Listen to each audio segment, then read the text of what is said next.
আসসালামু আলাইকুম রহমতুল্লাহ। একজন নেককার ব্যক্তির যখন মৃত্যুর সময় চলে আসে, আজরাইল আলাইহিস সালাম আসার আগেই জান্নাত থেকে একদল ফেরেশতা তাদের হাতে জান্নাতের সুগন্ধি মাখা রুমাল নিয়ে আসবে। এসে মুমূর্ষু ব্যক্তির চোখ যত দূর পর্যন্ত যায় তত দূর পর্যন্ত তারা সুশৃঙ্খলভাবে বসে পড়বে।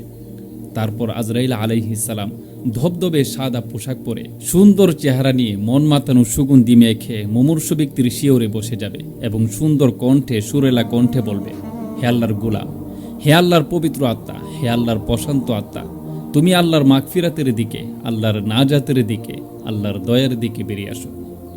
আজরাইলের কথাগুলি মুমূর্ষু ব্যক্তির কানে তো মধুর মতো কাজ করবে। আল্লাহ রসুল সাল্লাল্লাহু আলাইহি ওয়াসাল্লাম বলেন, তখন এমনভাবে রুহটা বের হবে যেমনভাবে পানির মুখ থেকে এক ফোঁটা পানি বেরিয়ে আসে। সুবহানাল্লাহ। আজরাইলের হাতে আসার সঙ্গে সঙ্গে জান্নাত থেকে আসা ফেরেশতারা তাদের জান্নাতি সুগন্ধি মাখা রুমালের মধ্যে জড়িয়ে আত্মাটাকে আকাশের দিকে নিয়ে যাবে। যেতে যেতে তারা প্রথম আসমানের দরজায় গিয়ে কড়া নাড়বে। তখন প্রথম আসমানের দরজার রক্ষীরা তার পরিচয় জিজ্ঞেস করবে যে এই পবিত্র আত্মার নামটা কি। তখন বলা হবে সে অমুকের পুত্র অমুক। তারপর প্রথম আসমানের দরজা খুলে দিয়ে তারা দ্বিতীয় আসমান পর্যন্ত আগায় দিয়ে আসবে। সুবহানাল্লাহ। তারপর দ্বিতীয় আসমানটাও খুলে দেওয়া হবে। দ্বিতীয় আসমানের রক্ষী ফেরেশতারা আহলান সাহলান মারহাবা বলতে বলতে তারা তৃতীয় আসমান পর্যন্ত আগায় দিয়ে আসবে। তারপর তৃতীয়, তারপর চতুর্থ, পঞ্চম, ষষ্ঠ, সপ্তম, এভাবে 7টা আসমান পার হওয়ার পর আল্লাহ তাআলা বলবেন, আমার এই পবিত্র আত্মার নামটা আইলিয়ানের মধ্যে লিখে দাও, যেটা আরশের নিচে একটা জায়গা।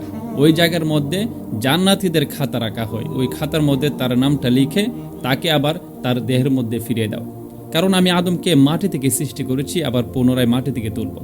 তারপর ফেরেশতারা আল্লাহর কথা মতো তার নামটা আইলিয়ানের মধ্যে লিখে তাকে তার দেহের মধ্যে ফিরিয়ে দিবে। তারপর তার কবর জগৎ শুরু হয়ে যাবে। সময়টা থাকবে মাগরিবের আগের সময়ের মতো, যেহেতু অন্ধকারও না যে কিছুই দেখা যায় না, আবার এত আলো নয় যে সব কিছু স্পষ্ট দেখা যায়। তারপর দুজন ফেরেশতা আসবে, এসে বলবে, উঠো, বসো।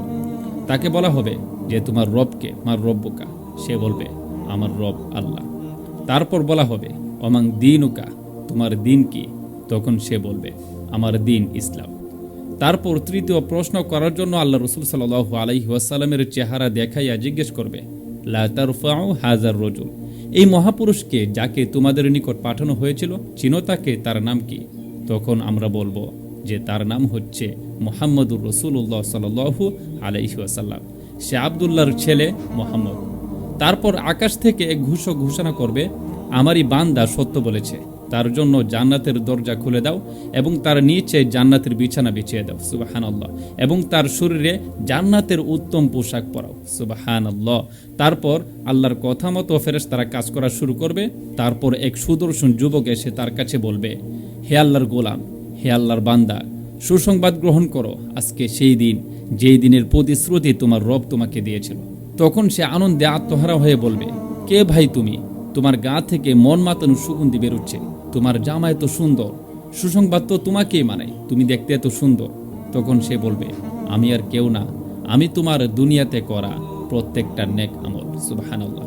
আল্লাহ তাআলা কবর জগতের মধ্যে নেক আমলকে একজন সুদর্শন যুবকের রূপ ধারণ করাইবে। সুবহানাল্লাহ। তারপর জান্নাত থেকে আসা হাওয়া তাকে ঘুম পাড়িয়ে দিবে। কিয়ামত পর্যন্ত তাকে কেউ ডিস্টার্ব করবে না, সে আরামের ঘুমে ঘুমিয়ে পড়বে। আল্লাহ পাক আমাদের সকলকে এমন মৃত্যু দান করুন।